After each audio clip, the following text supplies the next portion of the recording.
Hello, hello, it's Monica from Crafting with Cooling Lady, and I hope you have absolutely fabulous day. In today's video, I'm going to show you step by step how to create this DL double fold card without any cutting dies, and it is so much fun to create it. For my project today, I'm going to use a new collection from Mintay papers called Rust and Rose. Here you can see 8 by 8 inches design papers. They are perfect for this autumn season. So today I thought I'm going to use them. And then there is also an art-on design paper, which is absolutely gorgeous. So I'm going to use both of them. There are also lots of elements to fussy cut here. But what's really good about this collection, it also has some ephemera pieces ready for you to create lots of beautiful projects, and I'm going to use them as well. So let's create card base first. I'm going to use white cardstock 8 1/4 by 10 1/2 of an inch. I'm going to score it at 3 1/2 of an inch and 7 inches all the way down. And this way we're going to have a gatefold card. But don't worry, we're also going to create two other folds. So it's going to be a double fold card. Really cool and very effective in the end. And as I told you, you don't really need any cutting dice to create it. Now I'm going to use my ruler and I'm going to measure 3 1/2 inches from the top on the left hand side and on the right hand side as well. When my mark is ready, then I'm going to use my scoring board. I'm going to place my score line on that black line, which you can see here, and I'm going to create a score line up to the mark. So we've got a right angle. Really cool, right? And then I'm going to go all the way down to the corner at the bottom. So that's why I called it double fold card. Actually, I was inspired by a picture on Pinterest, and I will leave the link to this card in the description down below if you'd like to get it. And if you like those Mintay papers, I actually got them as a prize for World Card Making Day. And I really wanted to create something very special with this collection. I thought this card would be absolutely perfect. And if you'd like to check all the names, I also left them in the description down below. And this collection is absolutely gorgeous, full of beautiful design papers and elements to fussy cut. As I as I showed you, there is also an ephemera pack with all those beautiful images already cut for you, so you can create lots of different projects in no time. So let's decorate the inside of our fancy fold today. I'm going to use gold cardstock, which measures 8 inches by 3 1/4 of an inch. And then the design paper is 7 3/4 by 3 inches. Now it will be time to use my liquid glue and assemble those pieces together. How often do you create fancy folds? If you do like them, please let me know which one is your favorite. I really like to play with different measurements, and if you like my channel, I really hope you also have some fancy folds that you created based on my tutorials. Now I'm going to use that beautiful design paper. I'm going to create a square measuring 3 1/8 by 3 1/8 of an inch. And I cut it on a diagonal line, and this way I can decorate those two panels at the top, at the front as well. And later on, I'm also going to use the same measurements to decorate the triangles inside of the card. But first, I really want to show you how to decorate all those panels here. As you can see, there are quite a lot of them. So let's do it together. I think the best idea is to choose the design paper first, and this one is the one I'm going to use. So I need the panel measuring 8 inches by 3 1/4, and I'm going to cut it on a diagonal line, and this way I already have two pieces perfectly fitted for this fancy fold. As you can see, this cut is super easy.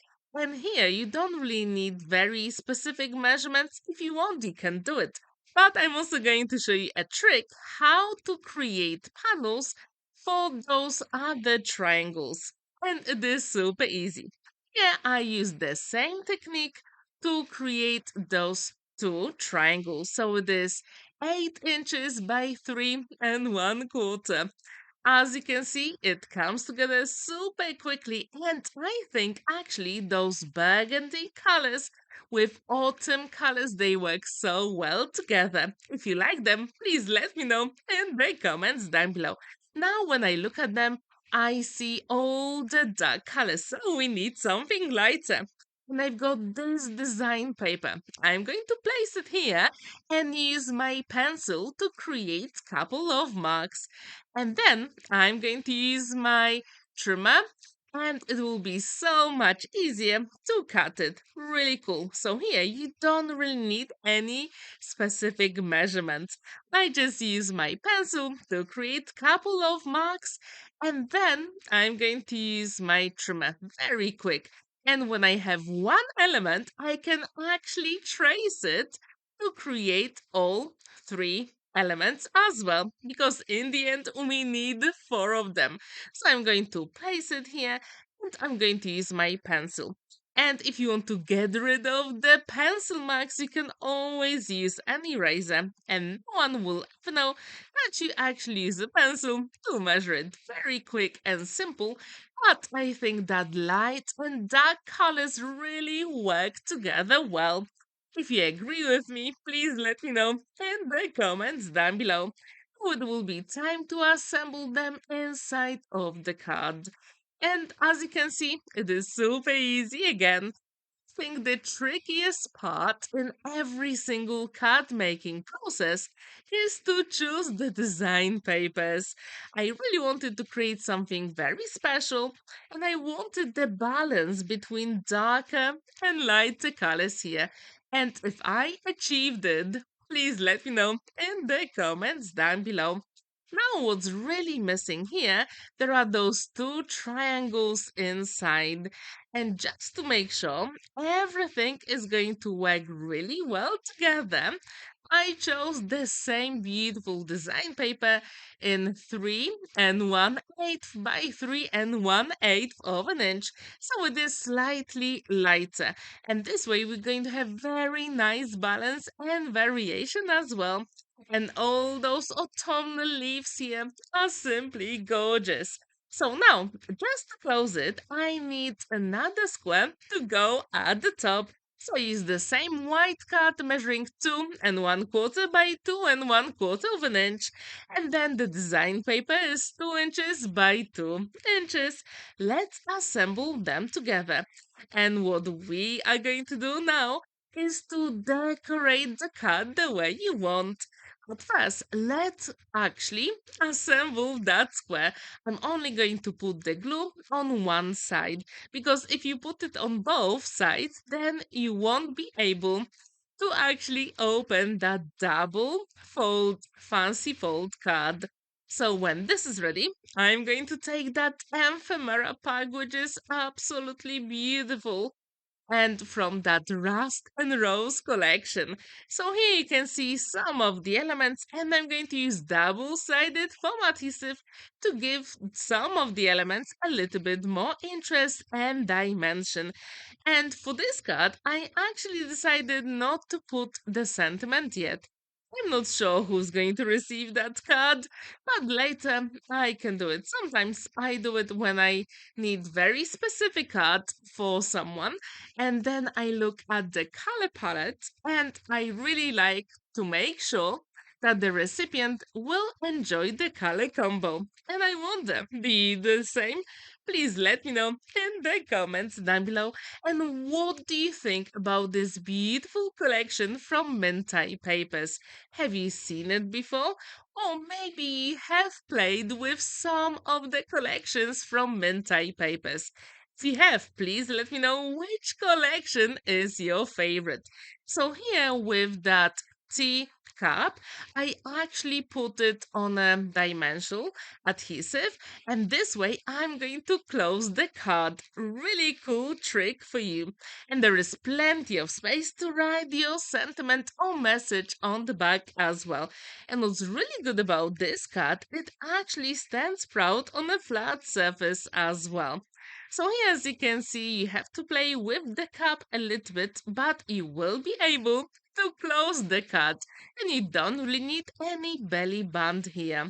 Thank you so much for watching and spending that time with me. Don't forget to like this video, give it a thumbs up, and subscribe to my channel if you haven't already. And I really hope to see you in my next video. Have a wonderful day and happy crafting. Bye for now.